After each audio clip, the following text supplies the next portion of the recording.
Hello friends, जय जगन्नाथ। मु welcome करुच्ची मोर आउ गोटे नुआ मिनी ब्लॉग को। तो आज सकाल पुचूर मन दुख होता कहीं मामू आई ताकू छाड़ी पलैब ड्यूटी काश्मीर।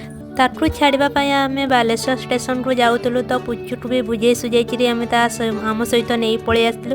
तो रास्तार गला आमठू डर था काले मामा को खोज छोट छुआ ना जिते भी ट्राए गला बेले ट्राह को एमती एसी बास्ना पसंद आसेनि। भाउज मत तो एसी बास्ना टे पसंद आसेनि बोली मुह ढंटे बसचे। पुचू सब टी भूलिकी मामू उपर बसिक मोबाइल देखुला।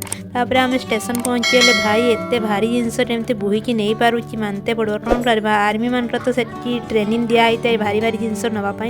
अरे आम स्टेशन पहुँचीगले। पुचूर राम कौन स्टेशन फांका था से घूरी बोलता नाचुला एटा था ना तार भी तो जाड़े माइंड डाइवर्स करवा कथा। ट्रेन आसवाटू एत लेट करुच्ची पुणी गरम बहुत जोर से गरम भी होता। दीर्घ 4 घंटा वेट कला भी ट्रेन आसलानी। जेहेतु छोट छुआ सांगरे नहीं आसचे माँ भी आसीनी ताकू भी टे बुझे सुझे रखा कथा आलानी। आम पलि आसले ट्रेन भी आसीनी। भाई को स्टेशन छाड़ी पलि आसिलु। से ट्रेन को अपेक्षा करता आम घर को पलि आसिलु।